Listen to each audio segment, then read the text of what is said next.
A local classical guitarist and composer is performing later this month in Boston on his way to a solo debut in London at the Royal Albert Hall. Along with getting his master's degree at the New England Conservatory, he has also spent time with an organization that expands musical opportunities for young people. We'd like to welcome Tye Austin. Thank you very much for being with us, Tye. Thank you for having me. Talking about opportunities for young people, what about your own start with playing the guitar? My own start happened at a music festival when I was about 15 years old. I had no prior exposure to classical music, and I didn't come from a musical background or family. And I just happened to be attending, or there happened to be a classical guitarist that started to perform on the main stage, and I was immediately transfixed from that moment. I knew that that's what I wanted to dedicate the rest of my life to. Well, classical guitar, we associate that with classical music, but this is a tradition that also involves people who played on the street, and you're playing some of that repertoire too. Absolutely. So that's one of the beautiful things about this instrument, is that it's generally associated with the gypsies in Spain. It's generally a folkloric instrument associated with strumming and accompanying singers, kind of like the troubadours would do. However, there was a few classical guitarists that sort of helped pave the way for a young gentleman named Andre Segovia, who came, who kind of blazed the scene. He was a superstar. Yeah, in the 20th century. And but before him, there was a Spanish composer named Francisco Tárrega, and before that, there was Mauro Giuliani and Fernando Sor.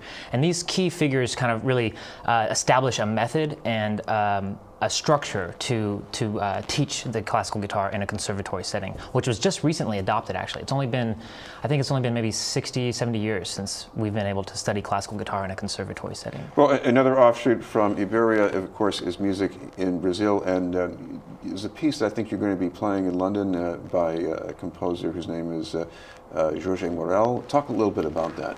Sure. Jorge Morel wrote this gorgeous piece called Danza Brasileira. It's based on a samba rhythm form, and that's one thing I love about the classical guitar. And I feel like that name is a little bit misleading because it's also the Afro-Latino. Yeah, exactly. Yeah. I mean, really, it's representing a canon that stretches back to the medieval period, really. I mean, with composers like Michaud and Renaissance composers, like da Milano, and Baroque composers like Vivaldi and Bach. I mean, of course, they were composing for instruments that were the predecessor to the guitar, like the lute and the Baroque guitar, which is like a 5-string chorus guitar and whatnot. But anyway, nonetheless, there's substantial repertoire that spans from the medieval all the way to today, and it doesn't necessarily have to pigeonhole it into repertoire composed by Mozart or Haydn, for instance, which is traditionally the classical period, right? So essentially what that means is that not only do we play classical music, but we can play jazz, we can play arrangements of the Beatles, and also Brazilian music in the style. We're going to hear some of that Danza Brasileira.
And we're back talking with classical guitarist and composer Tye Austin. Tye, what about young people growing up in Boston? I mean, I'd like to imagine at least that there's some young person who sees that and just loves the music and wants to do what you're doing. I certainly hope so. My life has been forever changed for the better as soon as I met the guitar. We've been best friends really since I bought my first guitar at a pawn shop when I was 17 years old, and it's helped me find purpose and meaning. And if I can pass along that inspiration that I received on that fateful night, even just to one person, I think I'd be satisfied in doing my work. How did the kids respond to you? What was it like working with them? Oh, it's great. I just had a class last night with several groups of students. I teach very beginning students from like ages 5 to about 10 or so, and then there's an intermediate group about 10 to 15, and then there's an adult class as well. So everybody comes from a wide range of skill level and technique and whatnot. So I generally the group classes I like to cater to the lowest denominator, and then make sure that everybody is benefiting from a group lesson. And then individual lessons, I obviously tailor it to the individual student's level and skill. Before you go to London, you had to work in competition. You had to, I guess, earn the right to try to get some money to pay for the trip here. That sounds like a tough deal, but how did that work out for you? Yeah, well, so actually, I'm giving a concert at the Guild of Boston Artists this Friday at December 9th at 8 p.m. And that is to raise funds for my travel expenses to make the journey to London. And you're also going to be giving a performance pretty soon with a quartet. Yes, I actually just founded my original string quartet called the Back Bass String Quartet. We have our debut performance at the Boston Athenaeum on December 11th at 1 p.m. And that's a really exciting project because the guitar is not associated with chamber music very often. Especially not orchestras or string quartets. So occasionally we get a concerto opportunity, but it's very rare that we have a chamber position, like a salary position in the orchestra. So it's kind of been I've taken upon my own volition to expand the guitar repertoire and also try to bring to light some of the previous composers. Like, for instance, I'm playing Vivaldi's Guitar Concerto, which is actually a lute concerto, but transcribed for guitar, and arranged for string quartet, and then also a beautiful guitar quartet by Niccolò Paganini, which he actually wrote. I didn't even know this, but when I founded this group, I started to research a lot of the repertoire, and I found out that he wrote 15 different guitar quartets for this particular ensemble, as well as music for guitar and guitar, cello, and violin, or guitar, viola, and violin.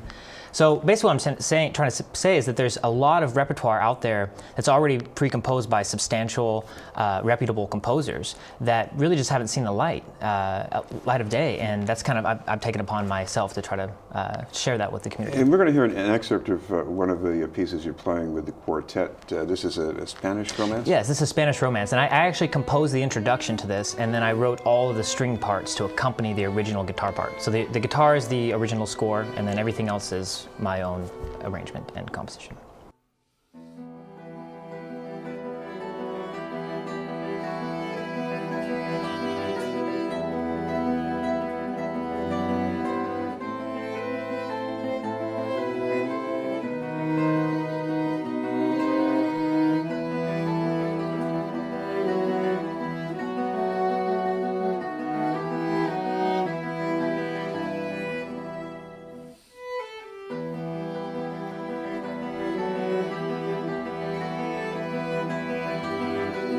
Finally, so I guess with a piece like this, you want richness, but you don't want the strings to just be padding. So how do you make that work? Sure. Well, there's a lot of things you can do. I really prefer a concertino format, which means that so oftentimes when the guitar is playing the main line, like a virtuosic melody or a really intricate passage, the strings are just providing a platform, like you say, like kind of an ostinato beneath that. However, 8 bars later, I tend to take over the ostinato by playing chords or arpeggiating chords, and then the strings take over the role that I was just playing. So it's kind of like a call and response between the orchestra, or between the string quartet and the guitar, which is very similar to the way chamber music is all about give and take. Finally, absolutely. If people want some more details about what's coming up, you've got a website they can check out? Absolutely. You can find me online at www.tyeaustin.com, and you can also find me on all social media. That's Facebook, Instagram, Twitter, and YouTube at Tye Austin Guitar. Thank you very much for being with us. Thank you very much for having me. Tye Austin.